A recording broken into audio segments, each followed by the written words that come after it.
nakakatabang puso po Yeah. that there were 75 pastors ang Yeah. nanindigan, Baptist leaders Yeah. of different congregation and churches of the Baptist group all over Luzon and Metro Manila, na ipinagmamayabang ni Benny Abante na siya daw ang isa sa mga founder nitong Baptist Alliance na to.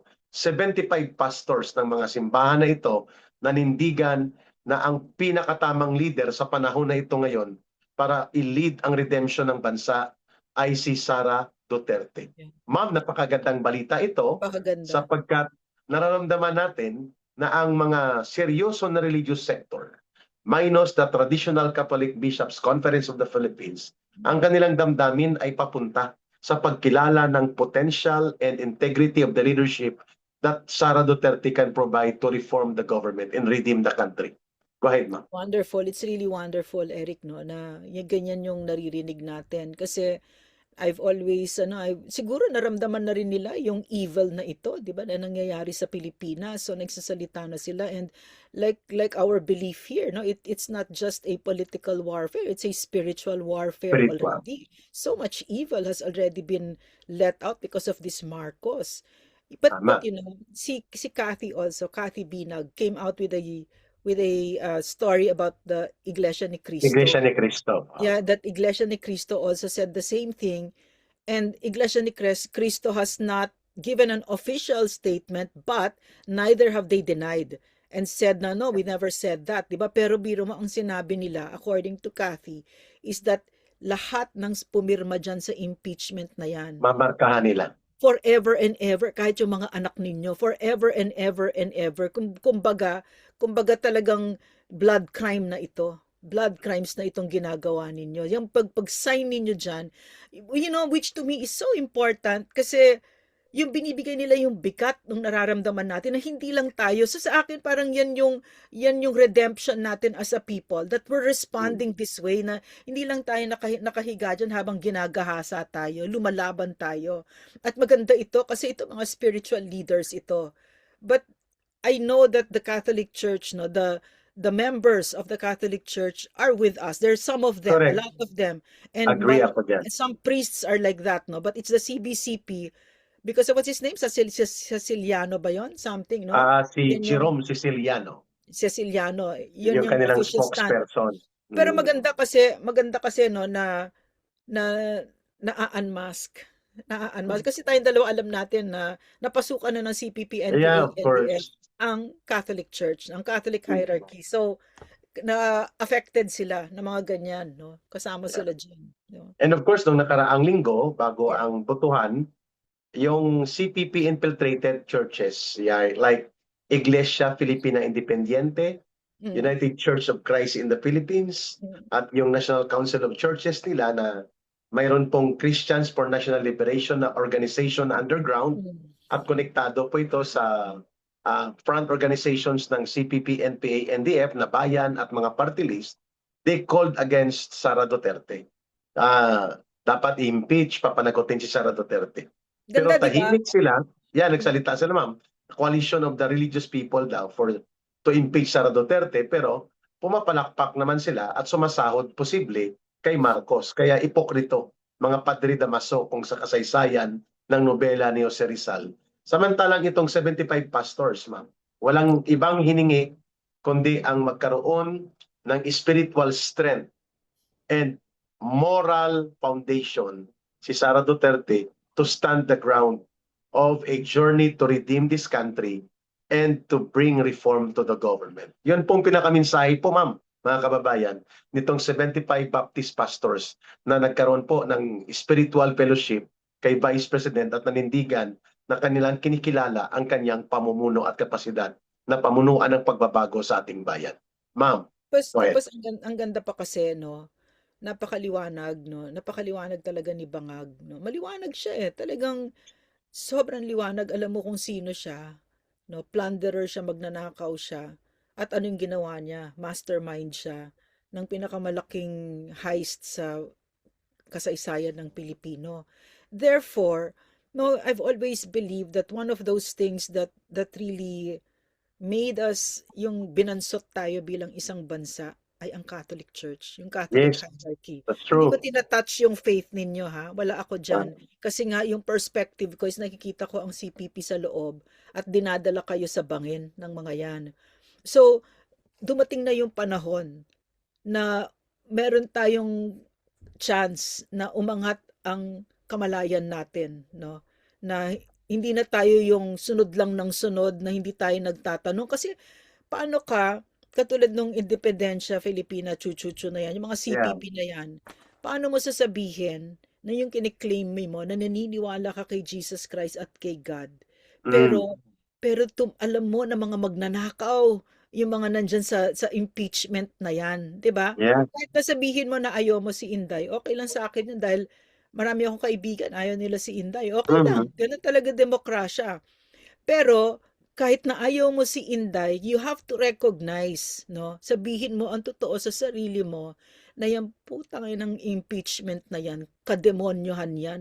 Of course. Pagnanakaw sa bayan yang ginagawa. Nagsasalita na silang lahat dyan, no? Marami na nagsasalita sa loob at alam na natin. Therefore, di ba? So, gets mo sinasabi ko, Eric? The Yeah. Catholic Church has really chained our people, no? Has really chained our people and I'm really grateful for the real priests and nuns inside the Mm. Catholic Church. But we also know, no, that like Sister John Manansan is a Oo, CPP operative inside Saint sure. Scholastica's College, 'di ba? Imagine that, no. So for me, while all of this is happening, no, yung mga yan, the Baptists are speaking out, Mhm. Iglesia ni Cristo, KOJC, 'di ba? Yeah, KOGC, of course. The real So, faith, 'di ba? mhm. No, parang nandiyan na, no? So that And ma'am, mayroon pa yatang independent Christian churches in yeah, yeah, Luzon na yeah. mga more than 80 pastors ang narinig ko because one of them, uncle ko na pastor sa Tagaytay, Oh, would yeah, like to visit the Vice President. Independent Christian churches naman ito. yeah. Recognizing the role of the Vice President. And it's about Yeah. time. It's about time, no, that the Filipino will also grow up, 'di ba? Kasi like ano, my personal experience kasi with this, yung KOJC yung pagkakakilala ko sa Ah, KOJC, nabukas talaga yung mata ko, nabuksan ng mata mm, ko. Meron pa lang kasi I was so turned off by anything Christian, no? Talagang so ah, turned off because I saw the hypocrisies, the contradictions, the most cruel correct. people I know, yung mga ganyan, 'di ba? And yet I saw here, no, the real faith is real goodness and kindness and Yeah. hindi salita, in action. In action, di ba, Eric, no? In Lalo action naman talaga Ma'am Juan, mabubuti ang nila. buhay na pamumuno ni Pastor Kibuloy. Yeah, yes, yes. Buhay na pamuno. Kaya kaya kaya tingin ko, no, kaya tingin ko kasi nakikita ko 'yan eh, no? Nakikita ko sa mga kilala ko sa UP, kahit sa pamilya ko yung sinisiraan nila si pastor, kulto Ah, daw, et cetera, et cetera. Baka that's nice to ano, that's nice to study kasi magandang pangtanggal yun ng kasi nandito tayo pare ba sa UP, anak mo nasa UP, 'di ba? aha, So, ang sinasabi ng mga anak natin sa UP, malaya silang mag-isip, ah, magsalita, 'di ba? Pero tinanong ko yung anak ko, totoo, malaya kayo? Eh, paano pag sinabi mo na gusto mo si Duterte? Malaya ka ba? Siyempre hindi, 'di ba? Tatahimik sila.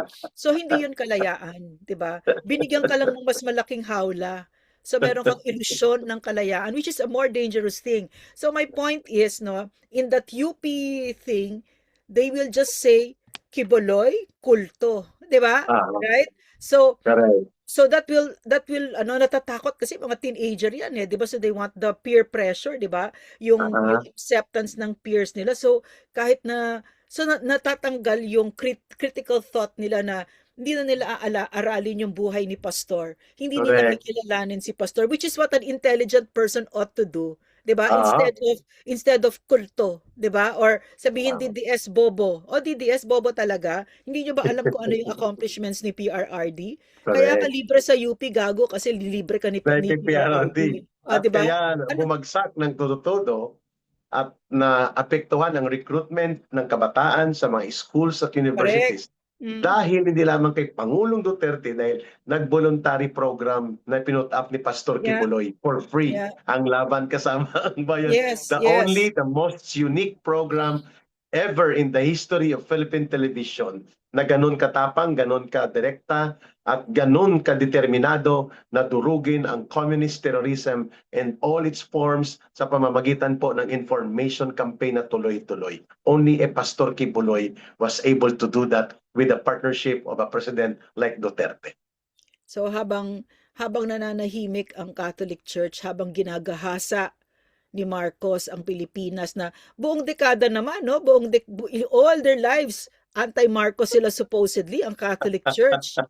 Na ano naman ang nagbago sa sa isip nila na itong si Marcos Jr. mas malaki pa ninakaw doon kay Marcos Sr., 'di ba? Yes. Na sabi nila against sila all their lives. Ngayon mas tahimik pa kayo sa peeping may sore throat, 'di ba? Grabe, 'di ba? So for me, no, because we've gone through hell, no, we've paid so much for this. Kumbaga tuition natin ito. Gusto ko matuto talaga tayo. Matuto tayo ng totoong critical thought, 'di ba? Na diyan pa ba tayo? Are we going to surrender our thoughts, our capacity for critical thought to a church that has proven, to their leaders that have proven to be traitors to their own country and the biggest hypocrites, 'di ba? Correct. Like what's his name? Villegas, what's his name? Si Socrates Doc Villegas. Villegas at si Ambo David. Yeah, really. Yan, nga- sila yan. Kasi nga I'll keep going back to yun ang kagandahan ni Marcos. Napakaliwanag niya. So pag kumampi ka dyan or tumahimik ka dahil dyan, alam na natin, ikaw Shelo Magno ha. Ikaw Oo. Heidi Mendoza ha. Mga lockdown na rin yan. Anti-Marcos ha. Si Ronald Llamas, so wow ha. Yung pala no. Ma'am, balikan CPP. natin ito. Eric Wow. CPP.